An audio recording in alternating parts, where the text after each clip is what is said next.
On est aujourd'hui avec Rivo Malala, raconton Dravelo, secrétaire départemental du SNUIPP FSU. Rivo, bonjour.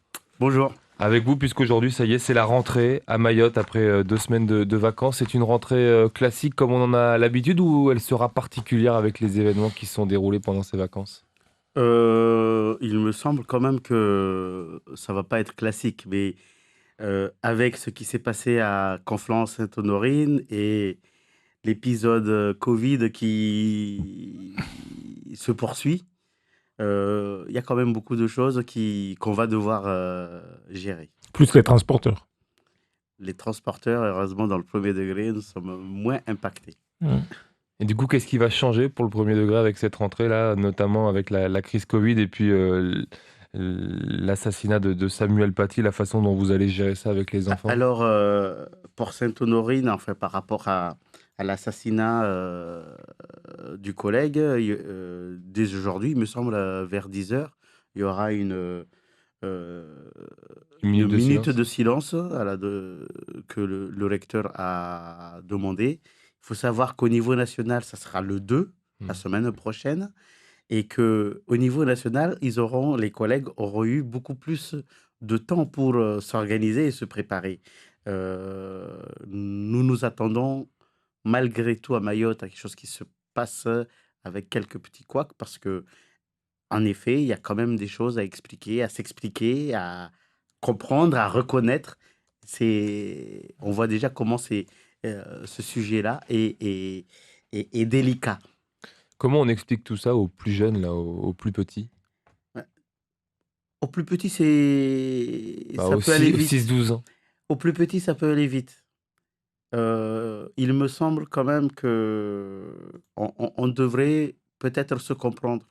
Se comprendre dans un premier temps, dire que dans la République française, tout ce qui est euh,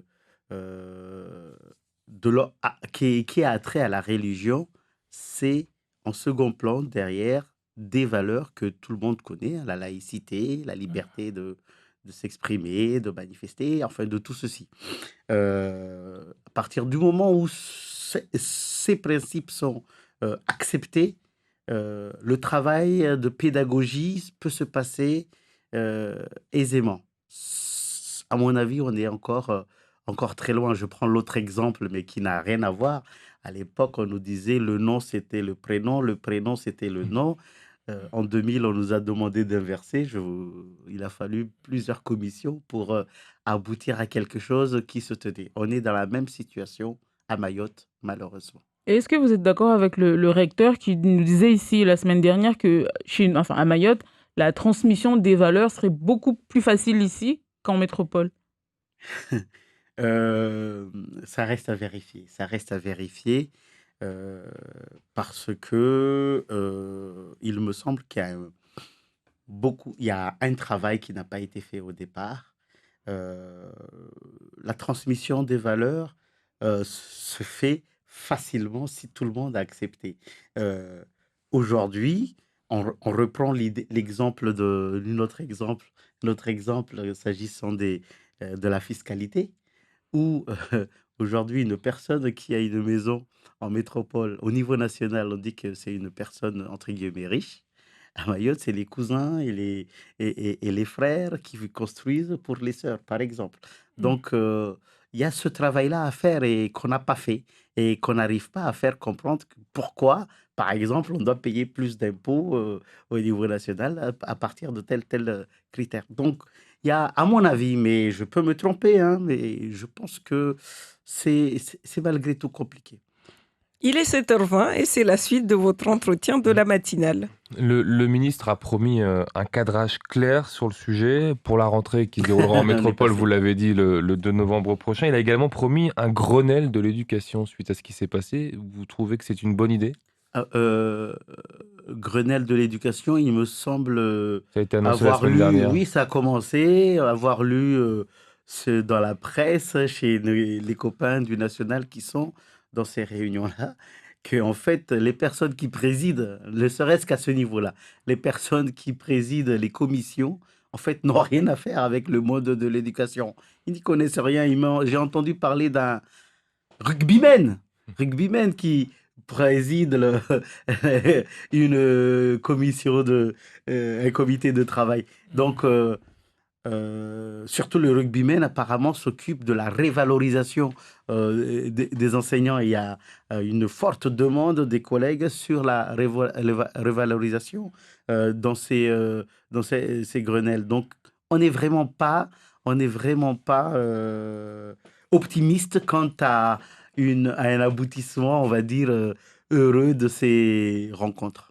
Donc, hormis ce drame à Conflans-Sainte-Honorine, l'actualité est également marquée par cette deuxième vague qui touche en ce moment la métropole.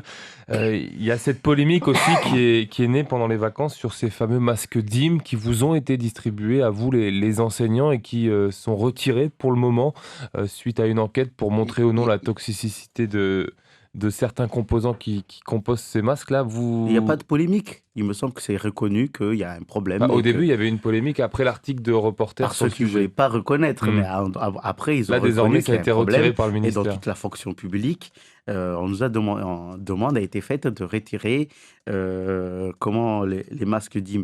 Le problème, encore une fois, on reprend le travail une semaine avant les collègues L'Hexagone. des autres départements. Il est clair qu'aujourd'hui, on aura beaucoup de collègues sans masque. Alors, quel principe on adapte à partir de ce moment-là? Est-ce qu'on laisse les collègues se rendre à l'école sans masque? L'employeur est obligé de fournir les masques. Je sais que aujourd'hui, lundi, à 7h, 7h30, les écoles n'ont pas été livrées. Prévost, parmi comment dirais-je, les conseils, les exigences du protocole sanitaire, il y a le lavage de mains. Vous savez, vous allez vivre comme nous tous cette histoire de rotation au niveau des coupures.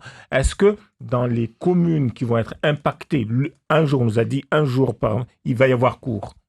Alors, d'abord, revenons sur le masque, parce que Oui, avant de allez-y. répondre sur le masque, nous disons de toute façon, à partir du moment où les collègues n'ont pas les masques, ils peuvent exercer leur droit de retrait. Nous disons également, l'avons dit au recteur, que quand il y a coupure d'eau, alors le recteur, il a dit qu'il s'est organisé avec le SMEAM ou je ne sais pas quel organisme pour qu'il y ait de l'eau dans toutes les écoles. Que les écoles ne soient pas impactées par les coupures. Ça reste à vérifier parce que ça n'a pas été tout le temps le cas pendant la période coupure 16h, 8h. Ça n'a pas été le cas partout. Nous disons en tout état de cause, programmer ou pas programmer, parce qu'il y a un problème d'hygiène. Quand on n'a pas d'eau dans les écoles, eh ben nous disons aux collègues, le principe, ça devrait de ne pas accueillir les élèves, mais comme le recteur fait un passage en force, nous disons aux collègues également d'exercer leur droit de retrait s'il n'y a pas d'eau à l'école. Comment ça s'est passé pour les coupures nocturnes, puisqu'elles commençaient vers 16h? Certains élèves étaient encore en cours, notamment avec les rotations à ce moment-là. Comment Autre ça se problème, passait? effectivement, vous avez plein d'écoles qui n'étaient pas nettoyées, désinfectées, la veille. Donc, ils ne pouvaient pas récupérer. Normalement, on nous disait qu'il devait y avoir 2 à 3 fois par jour, c'est ça? Non, le nettoyage, c'est par exemple, si en cas de rotation, à midi, ceux qui partent, ça doit être nettoyé pour accueillir une nouvelle équipe. Mais si c'est une école en rythme scolaire, eh ben, l'après-midi, l'école doit être nettoyée, enfin en fin d'après-midi, pour le lendemain. Et si ce n'est pas le cas, effectivement, les collègues peuvent exercer leur droit de retrait. Adrien Taquet est sur le territoire depuis hier, secrétaire d'État en charge notamment des familles. Il s'est exprimé sur de nombreux sujets, notamment celui des allocations familiales. Il disait que pour Mayotte, ce ne serait pas pour tout de suite. Vous partagez ce point de vue-là? Alors, moi, ça me surprend quand tous les ministres qui viennent ici, ils disent qu'ils connaissent le territoire, ils connaissent les sujets et tout, mais presque rien n'est fait. Enfin, il y a beaucoup de choses qui ne sont pas faites. S'agissant des allocations familiales, Je vous rappelle, il y a eu un moment où les enseignants du premier degré avaient dénoncé le fait que au rectorat même, vous avez des agents qui bénéficient d'allocations familiales alignées sur le national, ceux qui ils n'ont pas le CIMM, Centre d'intérêt matériel et moraux, c'est-à-dire qui n'habitent pas, qui ne sont pas issus de Mayotte. Ils ont le droit aux allocations nationales. Et nous autres qui sommes un peu d'ici, eh ben, c'est aligné sur Mayotte. Vous comprenez? On s'était battu contre cela, si bien qu'il y a une loi, la loi égalité outre-mer. Il me semble que c'est 2017. Oui. La loi a modifié le rythme d'accélération. Il était prévu en 31, ensuite 2031, ensuite c'était revu en 2026. La loi dit 2021. Mais effectivement, dans l'ordonnance qui parlait de ces alignements, le calendrier, en fait, cette loi n'a pas été prise en compte et l'ordonnance n'a pas évolué depuis. Donc, nous demandons juste le respect ou l'application des lois. Alors, on revient sur ce qui se disait en début d'antenne. Comment voulez-vous que, dans un premier temps, on nous parle de lois, de règles et tout ça, l'État ne suit pas, d'accord? Et là, il y a la loi qui oblige, qui permet pas, qui oblige à ce qu'on accélère le processus en 2021. Rien n'est prévu. On est déjà presque au mois de novembre. 2021, c'est dans 2 mois. Il n'y a pas de décret, il n'y a pas de décret qui fixe, qui organise le rattrapage. Et ce décret et cette loi datent de 2017. Depuis 2017, le gouvernement aurait pu établir son tableau de rattrapage. Ce sera remonté, ça? En tout cas, s'ils écoutent la radio, ils ont entendu, mais c'est dans les démarches que nous portons. Donc, effectivement, les parents, les familles ont le droit demander cela, le droit d'exiger l'application de cette loi. Et je ne comprends pas pourquoi, jusqu'à ce jour, le gouvernement est resté absent par rapport à cette... Alors, je précise, nous avons... en début d'année 2020, nous avons vu le député Mansour Kamardine, nous avons vu le sénateur Tani, nous avons vu la députée Ramlati. À chaque fois, on a parlé de cette affaire. À chaque fois, on a parlé de cette affaire. On n'a jamais entendu... Et quelle a été la réponse? Oui, on suit bien. On suit. Comme d'habitude, quoi. Vous pointiez du doigt à la rentrée 2020, au mois d'août, à la fin du mois d'août, le manque d'enseignants, le fait que certains enseignants, il manquait des enseignants dans les classes. Est-ce que depuis, cela a été réglé? Est-ce que les effectifs sont à jour désormais? Pas plus tard que ce matin, j'ai eu plusieurs SMS de militants du SNIPP qui me disent que ça n'a pas encore évolué, si bien que le rectorat, les inspecteurs, sont obligés d'utiliser les remplaçants pour remplir les postes non pourvus, les écoles, les classes où il n'y a pas d'enseignants. Donc, ça veut dire qu'il n'y a pas, les collègues qui seront malades ne seront pas remplacés. Parce que les remplaçants vont... voilà. Donc, ça commence à être long. Vous avez entendu parler de à l'époque... Vous avez un chiffre sur le nombre d'enseignants? Non, on est en train de le rechercher. On a d'ailleurs demandé au recteur de nous fournir plusieurs chiffres. Apparemment, on va les avoir ce mois-ci. Mais il y a plein quand même de problèmes là-dessus. On nous avait parlé de scolarisation de tous les enfants. Même la mairie de Mamoudzou s'y était engagée. Bon, c'est vite ravisé parce qu'effectivement, c'est quand même compliqué.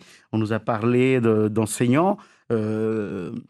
Si vous vous rappelez, dans le sud de Mayotte, il y avait une mobilisation de parents d'élèves. À Bouigny? Il y avait Bouigny, mais surtout Dapani ou Pasqueli, enfin, dans ce coin-là, où il y avait des parents qui avaient mobilisé pour qu'il y ait des enseignants, une création de classe, des enseignants et tout ceci.